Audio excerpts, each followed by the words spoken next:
everybody. Thanks for stopping by today. Today I wanted to talk to you about mental pictures. Mental pictures. I know you've heard this word in the past, but a mental picture is a way of this is a process that you can use to get to what you want, where you want to be, where you want to go, what you want to have. It's a process, and I'm going to explain that to you. A mental process is getting, let me give you some examples. That'll be a better idea. If you're in a business and you want to be very successful, instead of wanting to be it and praying that praying is good, but instead of just trying so hard and spinning your wheels and not getting anywhere, start visualizing.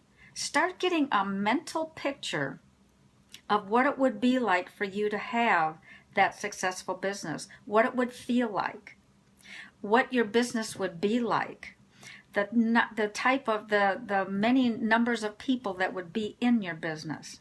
Let me give you another example. If you wanted a better job, you might want to review, in order to get that job, the types of questions that you would have to ask, or have to answer rather, in order to get that job.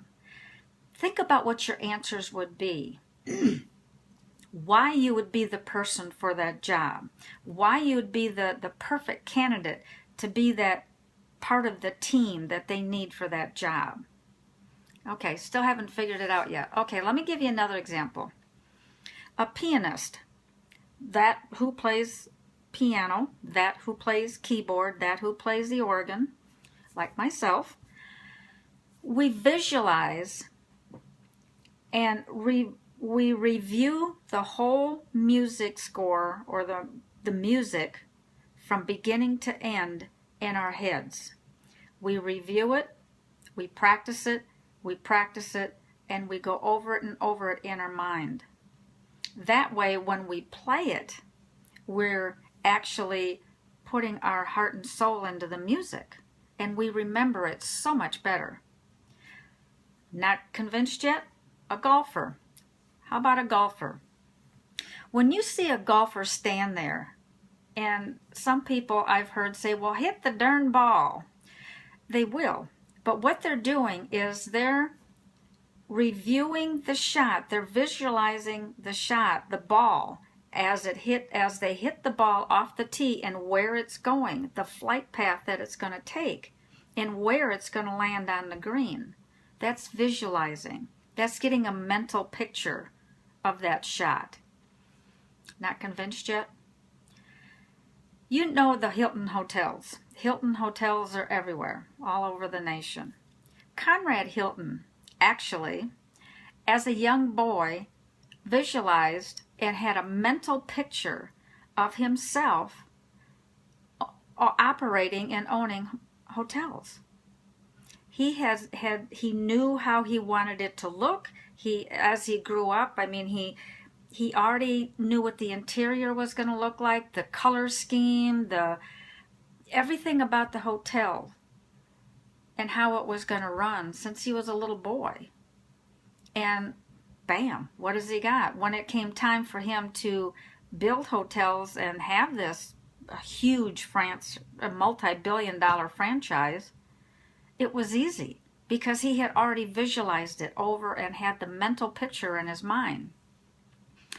Alcoholics. We use this training a lot for alcoholics because we try to get them to look at themselves as if they were not drinking, what it would be like not to be drinking, how they would live their life if they weren't dependent on alcohol, if they didn't have this habit.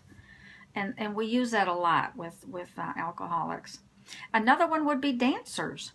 Dancers, when they're trying to think about their routine, if you've ever seen a candid shot of them backstage, they're going through with their eyes closed and remembering all of the steps routine. Downhill skiers do the same thing. Have you ever seen them at the top of the hill and they're kind of got their eyes shut and they're going back and forth? That's what they're doing. They've memorized and have that mental picture of the course. So why am I talking about a mental picture?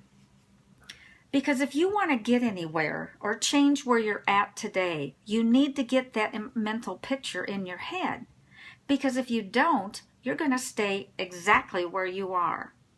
So get a mental picture in your head of what you want to be, of where you want to be, of what you want to have.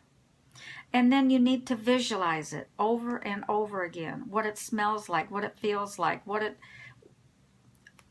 is. You just need to keep visualizing it. And you have to imagine how it would be for you if it was like that, if you had achieved it. So I hope I've given you enough broad examples for you to figure this out, but that's what you need. That's the key. If somebody says, oh, you need to visualize, this is what you need to do. It's a mental picture of what you want, where you want to go, what you want to be. And if you keep doing it over and over, you'll have it, just like Conrad Hilton did. I'm sorry this was a bit long today, but I tried to give you enough examples so something will touch bases with you. And I hope it helped. Give me a comment if you would, and let me know what you think a mental picture would do for you, or if you've ever done it. And also on this same video text page is the link for my blogs home page, the library where all of my blogs are kept at dailyadversitysupport.com. And I hope you have a fabulous day, and thanks for hanging with me today. I'll see you all tomorrow. Bye-bye.